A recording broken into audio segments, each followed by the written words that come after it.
విధాత media ప్రేక్షకులకి నమస్కారం. విశ్వశక్తి అంటే ఏంటి? అసలు దాంతో మనం ఎలా కనెక్ట్ అవ్వాలి? విశ్వశక్తి అనేది జీవితంలో మనకి ప్రతి సంఘటన వెనక ఒక శక్తి ఉంటుందని మనం నమ్ముతుంటాం. ఆ శక్తినే మనము వివిధ పేర్లతో పిలుస్తుంటాం. దైవం అంటాము, బ్రహ్మం అంటాము, యూనివర్సల్ ఎనర్జీ అంటాము, సుప్రీం పవర్ అంటారు, గాడ్ కాన్సెప్ట్ అని అంటారు, విశ్వశక్తి అంటాము. ఇలా రకరకాల పేర్లతో పిలుస్తుంటాం. అయితే విశ్వశక్తి అనేది మనకి అంతులేని ఆవర్తనంలో ఉన్నటువంటి శక్తి. ఇది దృష్టిని కూడా తాకుతుంటుంది కానీ అంతకు మించిందన్నమాట. ప్రకృతి, మనసు, శరీరం, ఆత్మ అన్నిటిని ప్రభావితం చేసేటువంటి శక్తి కలిగి ఉంటుంది. సృష్టి, స్థితి, లయ ఈ మూడింటిని నిర్వహించేటువంటి శక్తి కలిగి ఉంటుంది. శాస్త్రపరంగా అంటే ఏంటంటే క్వాంటమ్ ఎనర్జీ అని చెప్పొచ్చు. ప్రతి అణువులో ఉంటుంది.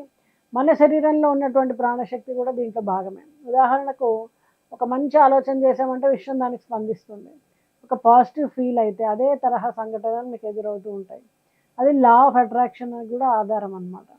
అయితే మరి ఈ విశ్వశక్తి ఉంది సరే, దానికి మనం ఎలా కనెక్ట్ అవ్వాలి కదా? అయితే ముందుగా ధ్యానం. ప్రతిరోజు కనీసం ఒక 10 నిమిషాలు మౌనంగా కూర్చొని శ్వాస మీద దృష్టి పెట్టి నేను విశ్వశక్తితో ఏకమవుతున్నాను అనే సంకల్పంతో కనుక మీరు ఉంటే మీకు ఆ విశ్వంతో కనెక్షన్ అనేది ఏర్పడుతుంది. అలాగే సంకల్ప శక్తి, ఇంటెన్షన్ అంటాం కదా మనం.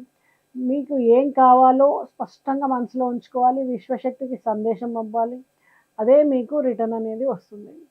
అలాగే ధన్యవాద ధోరణి అంటాం, గ్రాటిట్యూడ్ అంటాం. అంటే ఉన్నదానికి కృతజ్ఞత తెలుపుకోవాలి. ఇది విశ్వశక్తిని ఆకర్షించడానికి అతి శక్తివంతమైనటువంటి మార్గం. ఇప్పుడు లేని వాటిని చాలామంది కోరుకుంటూ ఉంటారు. కానీ మీ దగ్గర ఉన్న విలువైన వాటిని గుర్తించరు. కళ్ళు లేని వాళ్ళని చూడండి, మనకు కళ్ళు ఉన్నాయి. కాళ్ళు లేని వాళ్ళని చూడండి, మనకు కాళ్ళు ఉన్నాయి. ఫ్రిడ్జ్ లేని వాళ్ళని చూడండి, మనకు ఫ్రిడ్జ్ ఉంది. మంచం లేని వాళ్ళని చూడండి, మనకు మంచం ఉంది. పేరెంట్స్ లేని వాళ్ళని చూడండి, మనకు పేరెంట్స్ ఉన్నారు. ఓకే, ఇన్ని ఉన్నాయి మనకి. కానీ మనం వాటికి కృతజ్ఞత తెలుపుతున్నామా? రోజు లేవగానే మనకి ఎన్ని కంఫర్ట్స్ కంటి ముందు, టేబుల్సా, మంచాల, బకెట్ల, ఇళ్ళ, ఫుడ్ అన్నీ అమరిపోతూ ఉంటాయి. కానీ వాటికి లేకుండా ఏదో లేని వాటి కోసం పాకులాడుతూ ఉంటారు ప్రతి వ్యక్తి కూడా. అయితే ఇవి ఉన్న వాటికి మీరు గ్రాటిట్యూడ్ తెలపండి. ప్రతి దానికి కూడా ప్రతి క్షణము లేచినప్పటి నుంచి పడుకునే వరకు మీరు కృతజ్ఞత తెలుపుతూ ఉండండి. ఇది చాలా శక్తివంతమైనటువంటి మార్గము.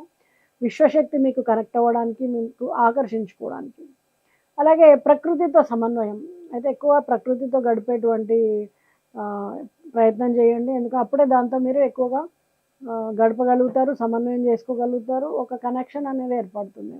ఆకాశంలో గాలి, పచ్చదనము ఇవన్నీ విశ్వశక్తిని గ్రహించడానికి సహాయపడేటువంటివి అనమాట. ఎక్కడో పార్క్కి వెళ్ళకపోయినా కనీసం మీ ఉన్న బాల్కనీ గార్డెన్ కానీ, టెర్రస్ గార్డెన్ కానీ అక్కడ కొంచెం సమయం గడపండి. డైరెక్ట్ గాలిని, ఎంతసేపు ఏసీల్లో కాకుండా డైరెక్ట్ గాలిని పీల్చుకునే ప్రయత్నం చేయండి. పచ్చదనాన్ని ఆస్వాదించండి, వెలుగుని ఆస్వాదించండి, వేడిని ఆస్వాదించండి, వానను ఆస్వాదించండి. అలా ప్రకృతిలో ఉండేటువంటి ప్రతి దాన్ని మీరు ఆస్వాదిస్తూ దాంతో కనెక్షన్ ఏర్పరచుకోండి.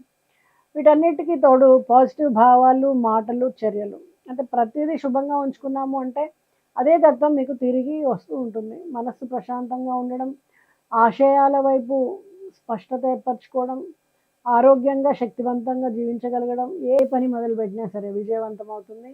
జీవితం అర్థవంతంగా మారుతుంది. మొదటిగా ఏంటంటే 5 నిమిషాలు ధ్యానం చేయడం మొదలుపెట్టండి.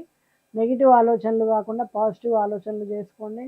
అలాగే మాటలన్నీ కూడా మీరు ఏది అనుకుంటారో అదే విశ్వానికి ఒక కనెక్షన్. మనం దేవుడిని బయటికి నాకు ఇది కావాలి, అది కావాలి అని బయటికి అడగం కదా, మనసులో తలుచుకుంటాం కదా, కోరిక తీరిపోతూ ఉంటుంది కదా. అలాగే విశ్వానికి కూడా మనము మాటలు కాకుండా మనం ఆలోచిస్తున్నది భావన, ముఖ్యంగా హార్ట్ఫుల్గా దేన్నైతే మనం భావిస్తామో, ఆలోచిస్తామో మీరు అదే కమాండ్గా విశ్వశక్తి తీసుకుంటుంది. కాబట్టి జాగ్రత్తగా ఆలోచించండి, జాగ్రత్తగా మాట్లాడండి. దీని ద్వారా ఏంటంటే మీకు విశ్వశక్తితో కనెక్షన్ ఏర్పడుతుంది. మీరు ఏదనుకుంటే అది అవ్వగల శక్తి మీకు ఏర్పడుతుంది. మీరే మీ యొక్క అదృష్టానికి నిర్ణేతలు కాగలరు. నమస్తే.